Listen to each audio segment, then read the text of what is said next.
Okay, welcome to part one of Japan strategy. First, we're going to want to start off turn one, buy an industrial complex. The other stuff really doesn't matter too much. Um, I typically just like to save my money because it really depends how the turn goes where I want to go with the rest of my money, whether I want to build up a navy or an air force or whatever. Uh, okay, let's go. First of all, let's drop off some units. Pick an infantry and a tank, drop them off in this Soviet Republic here. Here's the thing with Japan.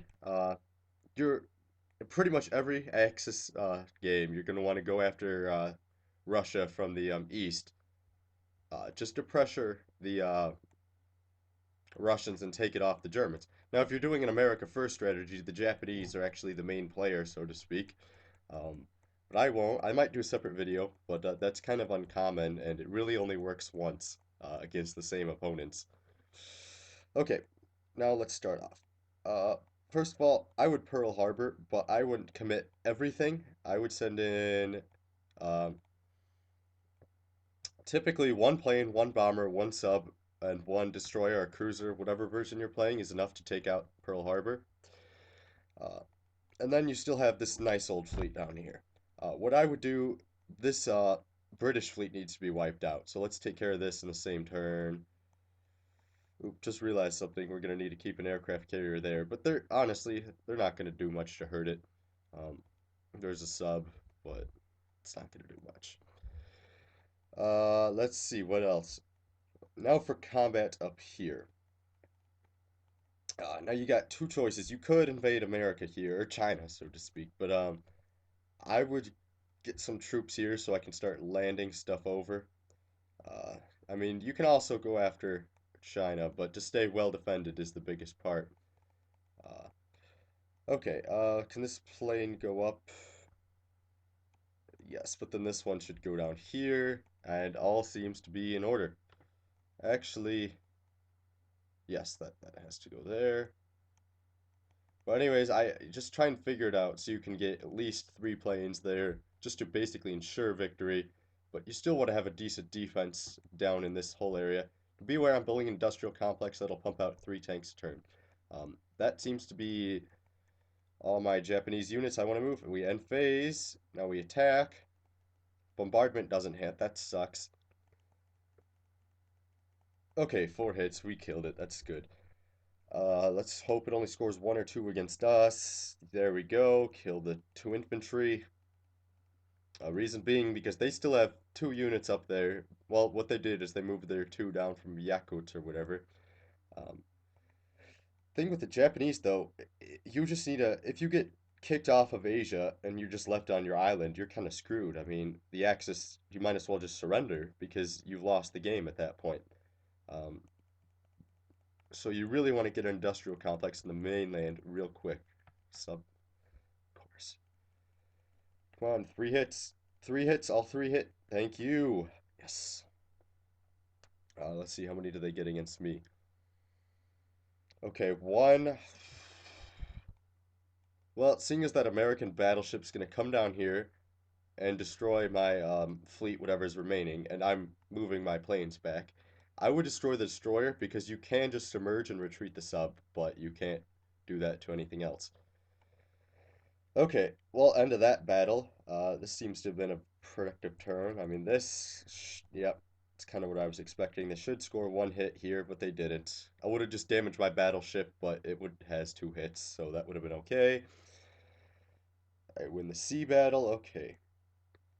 Now what we want to do is you want to fly back all your planes. I believe this plane can go back to Japan. Yes, it can. And these three planes, uh, you want to spread them out as much as you can. I would leave two here though. And that seems to be all in order. Now let's place our industrial complex. Um, I always think Kwangtong is the safest. You could place it down here, but the Brits didn't build one. But even if the Brits do build one, which sometimes they build one in South Africa or Australia, but uh, even if they build one, I'd still keep it in Kwangtung because you can still blitz tanks into India each turn. Plus, you can go here. Up here, you're just kind of away from the action. I mean, if India moves, then not much is going to happen to you. I mean, you're going to be screwed. So that seems to be all in order. End turn. See you next turn. Okay, welcome to turn two. Three tanks is going to be our first and foremost purchase. Over here, we're still good for a couple more turns. Now, what we're going to want to do, seeing as the Americans are building up a fleet, what I would do, I would just build a single battleship, and as Japan, I'll also, uh, actually scratch, yeah, just a battleship for now. We're going to want some troops to put on the mainland later to funnel stuff over. Uh, Interesting enough, we could double Pearl Harbor 2 turns in a row. Kind of funny, but looking at those stats and what they have to reinforce it, which is basically nothing, I would I would go almost all out this time. Send in that plane, send in the bomber, um, and also I would bring this fleet. Okay, leave. Reason being, we're gonna want to put more troops into the Soviet Union, put pressure on them. The Germans are looking like they're gonna launch a pretty decent assault. They're keeping the British Navy at bay, but it's far from being destroyed. Um, okay, so bring this transport up here, offload the troops, get the free battleship bombardment. Uh, two twos versus two twos with a battleship bombardment. I'd take those odds, but I would also blitz with that tank just to get 2 free IPCs, move that up. Now we need to take on the Americans. Okay, I would send in all your planes, unless... Actually, I would also attack that, if there's still a British transport down there, because we need to get rid of that off the map pretty soon. We just want to destroy the Allied navies as much as we can.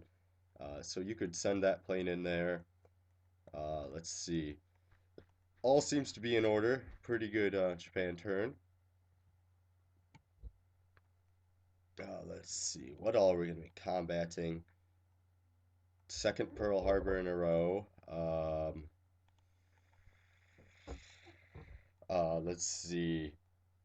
Okay, we're doing this one first, I guess. Battleship bombardment hits. That hits. So we take the territory. Guaranteed. Let's see. No hits. So now we have a standing force there. Soviets shouldn't be too alarmed. I mean, we are taking a little bit of their monies, but we're not doing much else. Let's just destroy these 2 transports because we can. In 1942, transports don't defend, although in Revised and Classic they do. Let's see, destroy that. Now, what do we have left? We have C-Zone 52, Pearl Harbor, and China. Do not submerge. Oh, we get 1 hit. They'll probably place it on their battleship. Let's see. Their sub misses. That's pretty good because their battleship's probably gonna hit. We're gonna use our battleship to absorb a hit from their battleship. Worst comes to worst, we'll destroy the sub actually. Depending, yep, they hit as expected. Oh, they destroyed their battleship really because their sub's probably gonna submerge now. Wouldn't be surprised. Yep. Well, now we have a standing navy right next to their homeland, and we can pretty much go eradicate the rest of their navy. Because as the Axis, keeping the Allied navies at bay is an important part. Even if you can just delay them, it's an important part because you want to get enough time to get all these IPCs from Russia, so then you can have enough monies to take on the other allies. Well, that was part one. Hope you liked it. That was it.